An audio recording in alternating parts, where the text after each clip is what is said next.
ఈ ప్రాంతం ఒకప్పుడు స్వంత రాష్ట్రంగా వెలుగొందిన ప్రాంతం. ఈ ప్రాంతం వాళ్ళు ఎవరు కూడా మేము కల్పం సంయుక్త ఆంధ్రలోని కలవలేదు. ఆ ప్రాంతం వాళ్ళే ఒప్పందాలు రాసి కండిషన్స్ రాసిచ్చి కలుపుకున్న ప్రాంతం. ఒప్పందాలన్నీ ఉల్లంఘించబడ్డాయి. ఈ రోజు కూడా నేను ఇంతకుముందు బడ్జెట్ ఏదైతే చదివినో మన ప్రాజెక్టుల మీద ఏ విధంగా నిధులు కేటాయించి ప్రజలను మోసగించడానికి మీరు ప్రయత్నం చేస్తున్నారో మీరు బయటపడ్డది. ఇంకా ప్రజలు ఓపిక పడడానికి సిద్ధంగా లేరు. తెలంగాణ రాష్ట్రం సాధించుకొని వారి హక్కులను తెలంగాణ రాష్ట్రంలోనే పరిష్కరించుకుంటారు. అధ్యక్ష, ఇదే శాసనసభలో మా మంత్రి నిరంజన్ రెడ్డి గారు, కుప్పలేశ్వర్ గారు కూర్చున్న బెంచ్లో కూర్చొని చెప్పిన అధ్యక్ష, తెలంగాణ కోసం డిమాండ్ చేస్తూ నేను మాట్లాడతానని నన్ను అవహేళన చేసి అక్కడనే కూర్చొని మాట్లాడాను.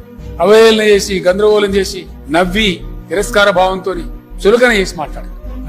అదే సీట్ల నుంచి చెప్పిన అధ్యక్ష, ఒక రోజు వస్తది, న్యాయం గెలుస్తది, తెలంగాణ రాష్ట్రం అవుతుంది, మా నదుల నీళ్లు మేము తీసుకుంటాం, మా కరెంటు మేము తీసుకుంటాం,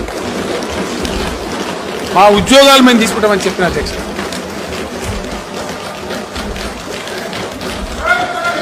ఇలా తీసుకుంటున్నాం. ఈ ప్రాంతం ఒకప్పుడు స్వంత రాష్ట్రంగా వెలుగొందిన ప్రాంతం. ఈ ప్రాంతం వాళ్ళు ఎవరు కూడా మేము కల్పం సంయుక్త ఆంధ్రలోని కలవలేదు. ఆ ప్రాంతం వాళ్ళే ఒప్పందాలు రాసి కండిషన్స్ రాసిచ్చి కలుపుకున్న ప్రాంతం. ఒప్పందాలన్నీ ఉల్లంఘించబడ్డాయి. ఈ రోజు కూడా నేను ఇంతకుముందు బడ్జెట్ ఏదైతే చదివినో మన ప్రాజెక్టుల మీద ఏ విధంగా నిధులు కేటాయించి ప్రజలను మోసగించడానికి మీరు ప్రయత్నం చేస్తున్నారో మీరు బయటపడ్డది. ఇంకా ప్రజలు ఓపిక పడడానికి సిద్ధంగా లేరు. తెలంగాణ రాష్ట్రం సాధించుకొని వారి హక్కులను తెలంగాణ రాష్ట్రంలోనే పరిష్కరించుకుంటారు. అధ్యక్ష, ఇదే శాసనసభలో మా మంత్రి నిరంజన్ రెడ్డి గారు, కుప్పలేశ్వర్ గారు కూర్చున్న బెంచ్లో కూర్చొని చెప్పిన అధ్యక్ష, తెలంగాణ కోసం డిమాండ్ చేస్తూ నేను మాట్లాడతానని నన్ను అవహేళన చేసి అక్కడనే కూర్చొని మాట్లాడాను. అవహేళన చేసి గందరగోళం చేసి నవ్వి తిరస్కార భావంతో చులకన చేసి మాట్లాడారు.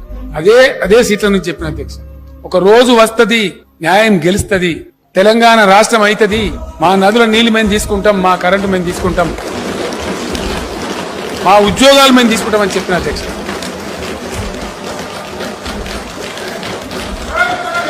ఇలా తీసుకుంటున్నాం.